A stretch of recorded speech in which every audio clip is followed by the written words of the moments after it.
music.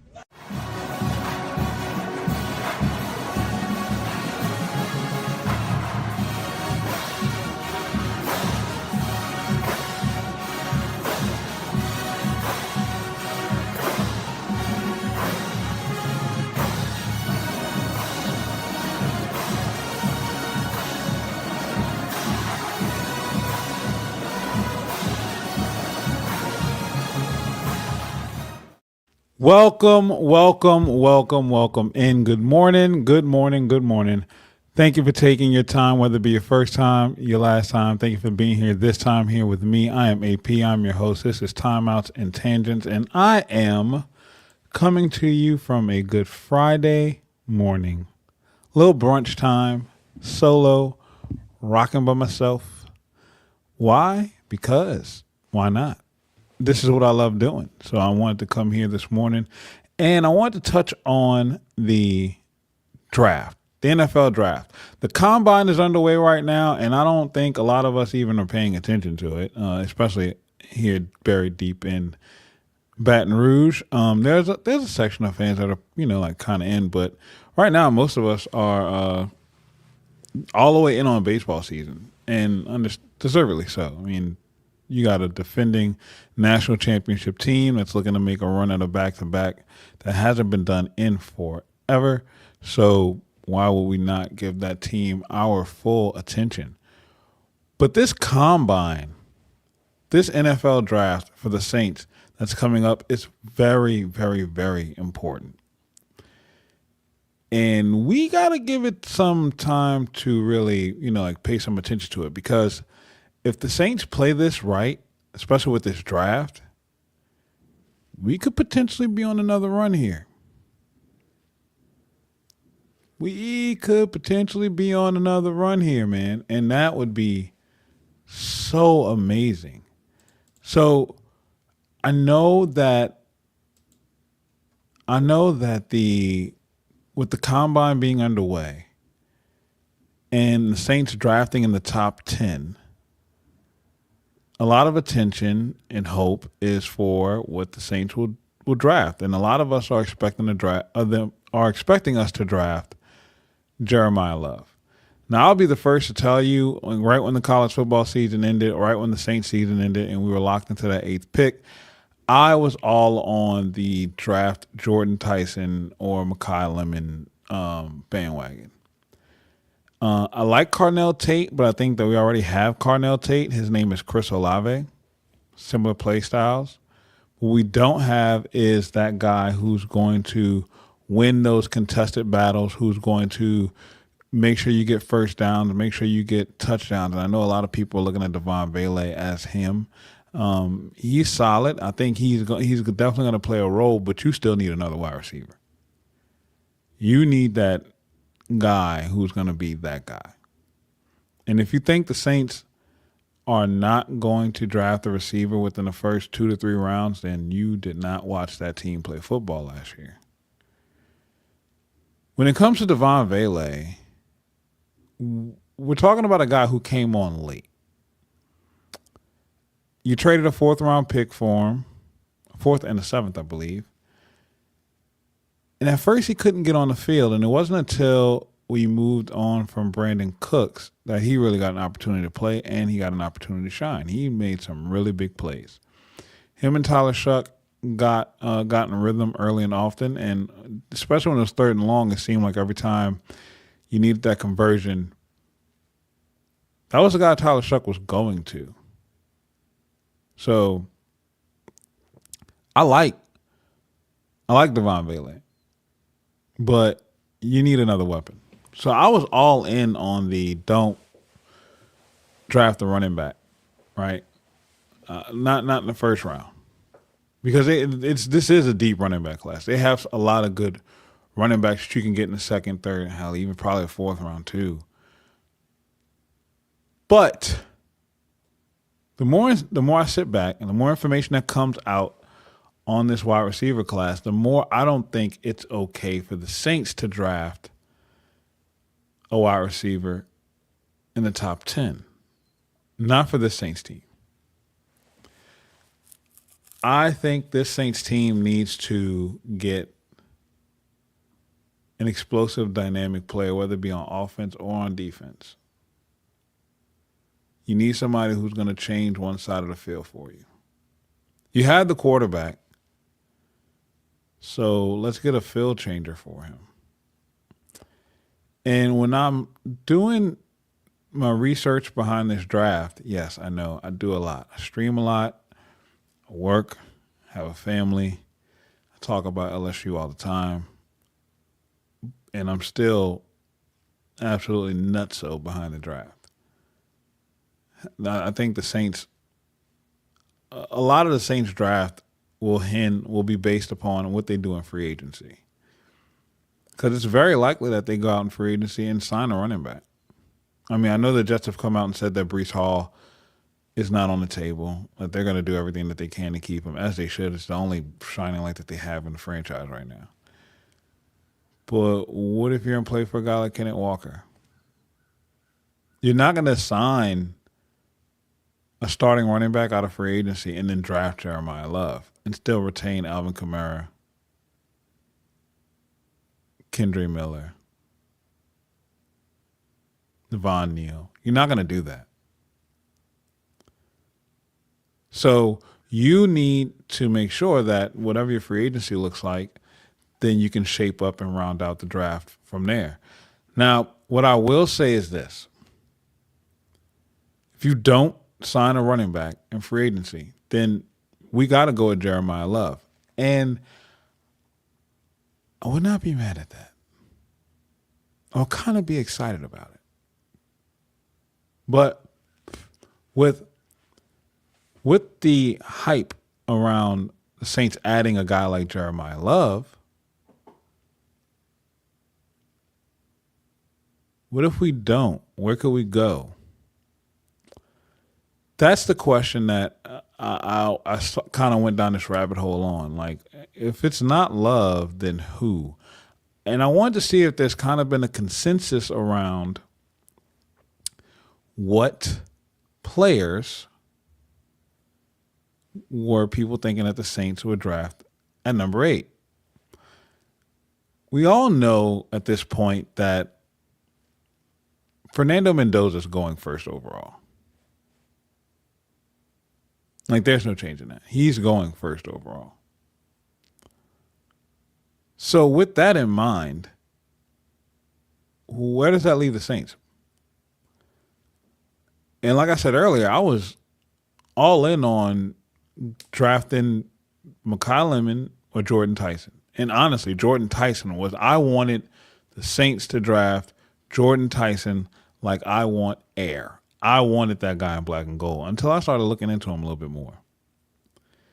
And what I don't want is for us to draft the Marcus Davenport of wide receivers. Because when you look at Jordan Tyson, in 3 years, my guy's only played in 15 games. Which means there is huge upside. Because when he's hell, he's well. And it's not just potential he displays. He actually goes out and does it. He performs. He's making the tough catches. He's open when he's not open. You put the ball anywhere in his catch radius, he's going to come down with it. But 15 games in 3 years? Somebody get this man some milk.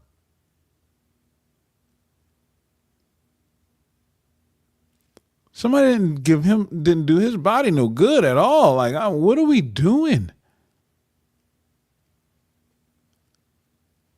We got a young rookie quarterback. We can't risk bringing in a receiver who's barely going to be around.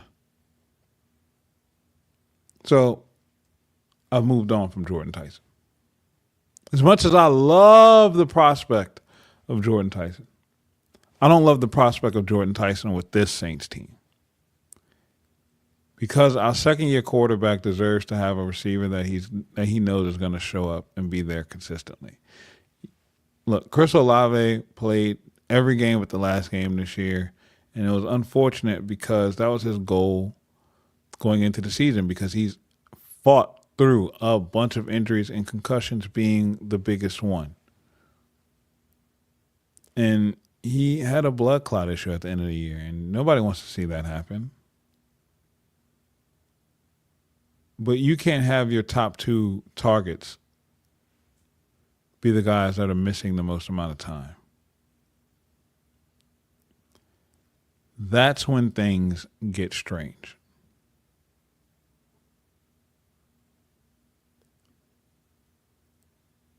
That's when things get a little weird. And it puts a stress on the offense. So where do the Saints go then? And what I can tell you is nobody has a clue. And when I mean nobody, I mean nobody. I looked at 4 different mock drafts just this morning. And each one of them not only has the Saints drafting someone different, the top 10 is in shambles. This is ridiculous. For instance, Fox Sports, one of the most trusted sports-related broadcasting services out here. Their mock draft consists of the following in the top 10. Fernando Mendoza. Like I said, everybody already is well aware that he's going to be the first overall pick going to your now Las Vegas Raiders. Then you got the Jets taking Ruben Bain at number 2. Cardinals taking Francis Mauigoa at number 3. That's the offensive tackle out of Miami. The Titans taking David Bailey out of Texas Tech, which to me, I don't see why David Bailey is a top 10 pick. That's just me. I don't understand that. But okay, cool. Do your thing. Because if you want to pass on Arvell Reese, my God, don't tempt me with a good time. Then they have number 5, the New York Giants taking Jordan Tyson. Am I surprised? Yeah. They just drafted Malik Neighbors 2 years ago. You need offensive line help. You got a young quarterback who really needs a solid offensive tackle. Because the very next pick they take, they have Cleveland taking Spencer Fano, offensive tackle out of Utah. Why? Because Shadur Sanders needs help. Do you see the logic here? Like, okay. Then they have the Commanders taking Arvell Reese. Cool. And then they have the Saints drafting Caleb Downs. You mean to tell me Caleb Downs would slip to the Saints at number 8? If Caleb Downs makes it to the Saints at 8, sign me up. Because you just gave Brandon Staley a piece on the chessboard that he can do multiple things with. And you saw that defense come together the way it did at the end of the season last year. Oh my God.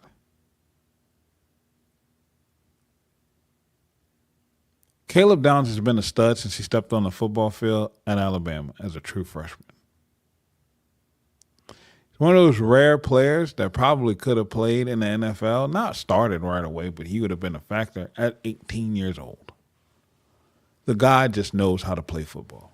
He's a captain and a heartbeat of that Ohio State defense that led them to a national championship 2 years ago.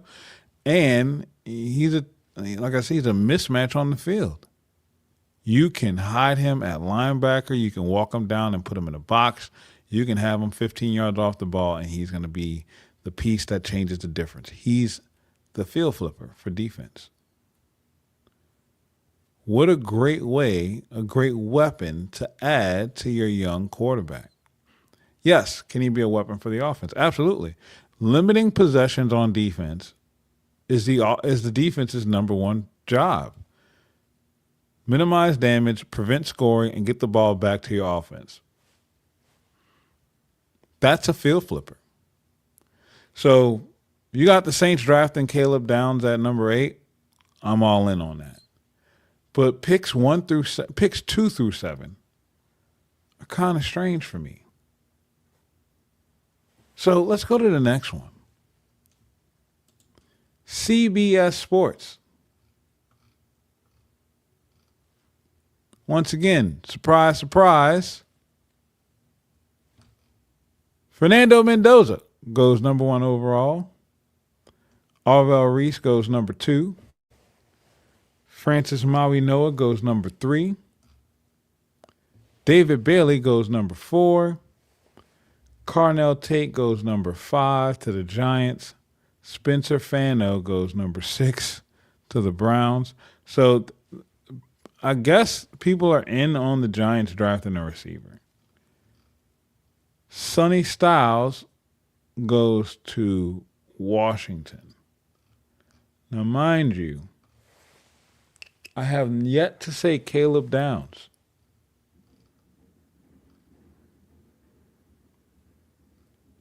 They have Caleb Downs falling all the way to number 10.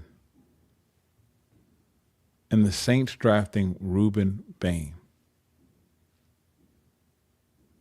Ruben Bain.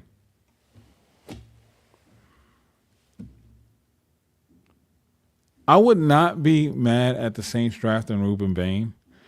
I would be mad at the Saints drafting Ruben Bain over Caleb Downs and Jeremiah Love.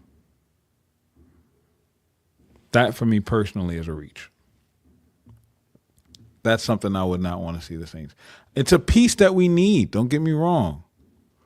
But you have better options on the board, more explosive positions, more dynamic playmakers that you can get at that time. So I would, that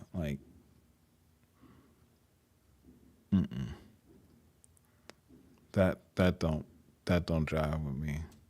I don't like that. I don't like it at all. But that's not the worst one.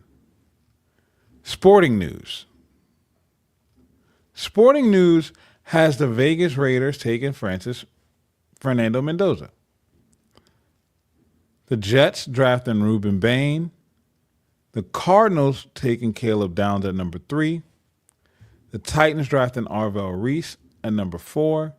The Giants drafting Jordan Tyson, a wide receiver, at number 5. Cardinals selecting Francis Mauigoa. The Commanders drafting Jeremiah Love. Now, this seems realistic.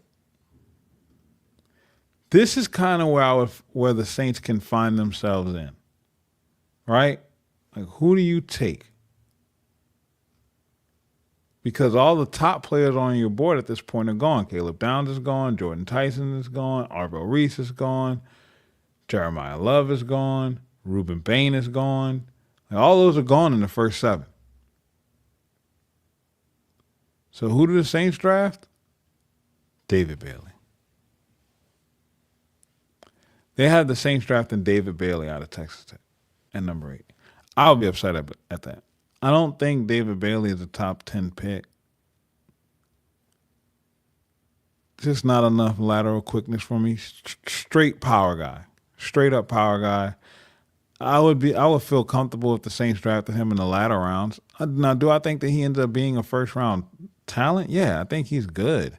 I mean, when you look at Cam Jordan, to me, he feels like another Cam Jordan, but not in the top 8.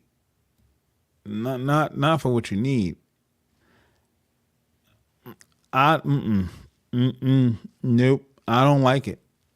I don't like it at all. I don't like David Bailey at number 8.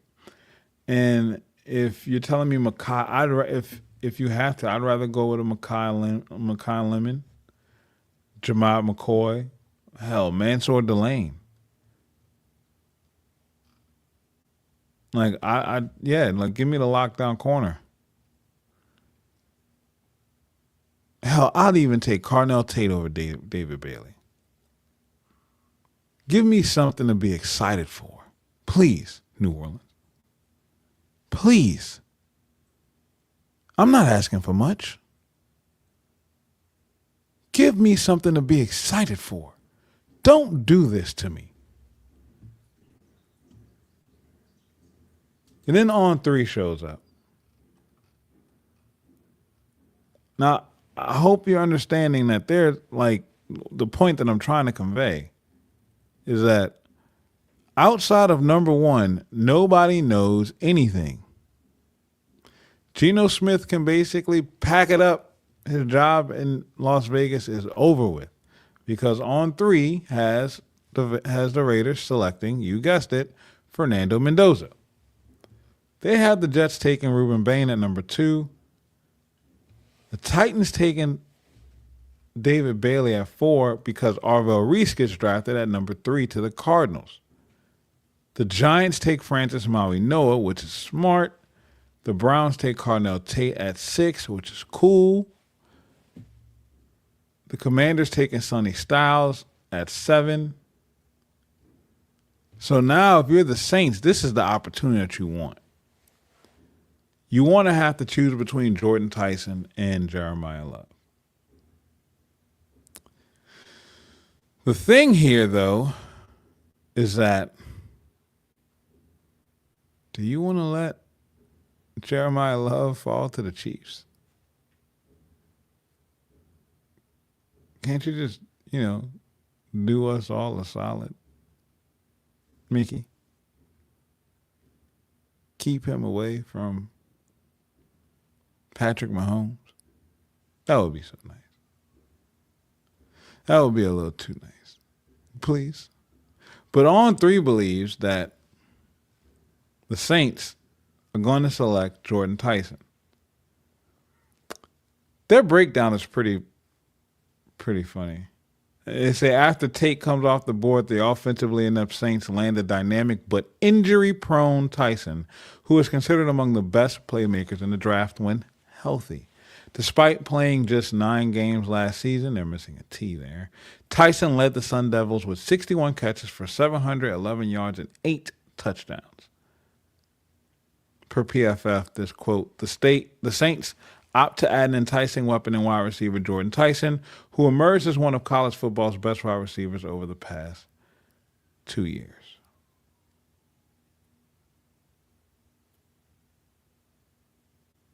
I wouldn't be mad at it, but if Jeremiah Love is on the board, then I'd be a little disappointed. Like I said, my number one for me is Jeremiah Love, because I truly believe Caleb Downs will be gone before then. My pipe dream is Caleb Downs. I wouldn't be mad if I would kind of be excited about us getting Caleb Downs because that's somebody who can eventually develop into being the defensive face of the franchise that you had in Demario Davis for the last 10 years. But Jeremiah Love is just special.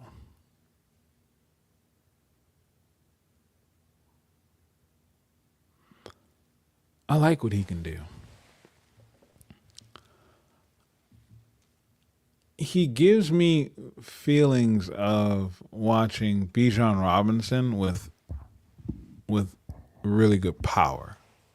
Not only does he have the elusiveness to him, he's also a bruiser who's not shying away from contact.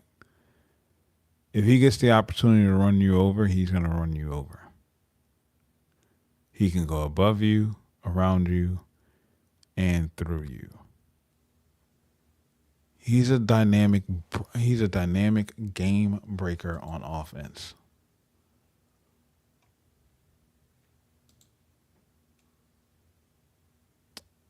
Don't let that slip through the cracks, Mickey. We could definitely use a guy like that. Now, the other interesting part of this draft, too, is that we could do something special that we haven't done in almost 10 years. The New Orleans Saints will have the opportunity to select several players, at least one of several players, from this year's LSU football team. The Saints have not drafted a Tiger since 2018 when one Will Clapp was selected to remain home. And it's ironic because Will Clapp just announced his retirement and the expectations for him to go into the coaching staff with the Saints. That'd be beautiful. So why not hand that baton off to another Tiger? And if we're looking at where the Tigers have players ranked in this year's draft, a couple of them jump out to me. 3, to be specific. Of course, you have Mansour Delane as the highest rated LSU Tiger. He's going first round, top 15, no matter what. AJ Halsey is second. The expectations for him to get drafted in the second round, third round, early third round if he slips. Then you have Garrett Nussmeier. Then you have, which it's an interesting prospect if the Saints drafted Garrett Nussmeier to be their backup quarterback. That would be weird. Because then what are you doing? Have you traded Spencer Rattler? And the expectation around the league, around the office, around the organization is that they love Spencer and what he brings to the team. So they wouldn't trade him unless it's ridiculous. And then you're also looking at this too from the standpoint of Derek Carr potentially coming back and getting traded. So you might have another pick in this section of players with Garrett Nussmeier. So, I don't think that the Saints would draft Garrett Nussmeier. But hell, who knows? But for me, these 3 players, for me, I would love. Harold Perkins, Aaron Anderson, and Xavier Thomas. All 3 of these players from New Orleans, well, Harold Perkins closely associated, having been born in New Orleans but raised in Houston. Aaron Anderson was a star in the face of Algiers for Edna Carr. And then Xavier Thomas, who went to Eric. How beautiful would it be to see one of these 3 Tigers get drafted by the hometown team after playing in Baton Rouge?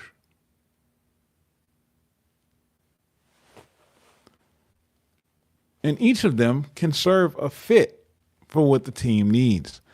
I think that they would be great.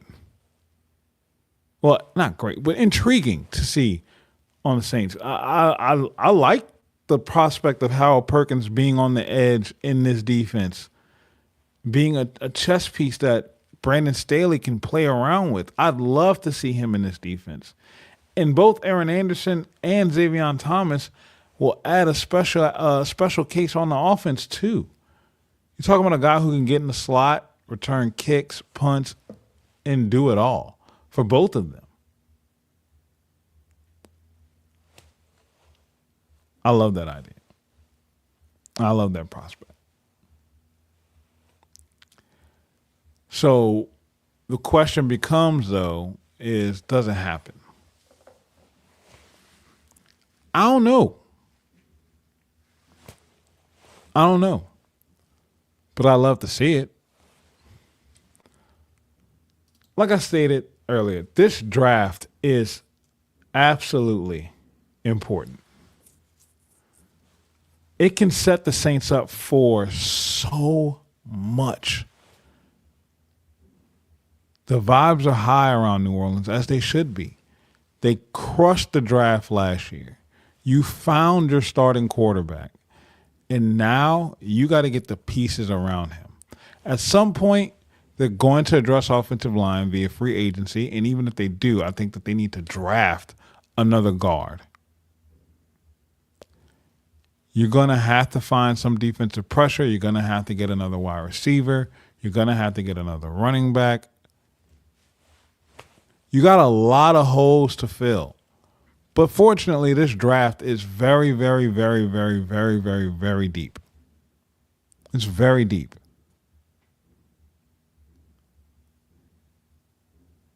So just take your time, evaluate the players properly, and please, Jesus Christ, do not reach. Don't do the goofy thing. If if Caleb Downs falls to you at 8, take him. If Jeremiah Love is still available at 8, take him. But trust your scouting. And look, I want y'all to understand. I'm speaking from a pure fan perspective. This is just me fanning out. But God knows I don't want to see another Marcus Davenport. I don't want to see a Peyton Houston. I don't want to see another offensive lineman drafted in the first round from this team for at least 3 years. Cut it out with that, please. Your quarterback needs some weapons. Get him some. Don't be dumb. Don't overthink it. Do it. Do it. I just wanted to come with this quick little stream this morning. I'll be back later on this afternoon and possibly evening. No, I'm going to be doing the post game with my guy David Billiot after the Tigers hopefully run rule Dartmouth. You'll see my pick to click later on. I don't know who I'm going with yet. I got to see who I'm feeling. And the content's going to keep content. So make sure you're following me below. You see it right there at AJP413 and at TNT Pod NOLA. Follow me for all of your fun hot takes. Make sure that you're subscribed on the YouTube channel. We're trying to grow this thing all the way out. I want to say thank you guys so much because y'all are the absolute best. You took my page to 1,075 followers. It's almost 100 followers in a little over 24 hours. Thank y'all for pressing that button. Y'all are amazing. So let's get ready to support the Tigers tonight on the diamond as Coach Jay Johnson has those boys ready to roll.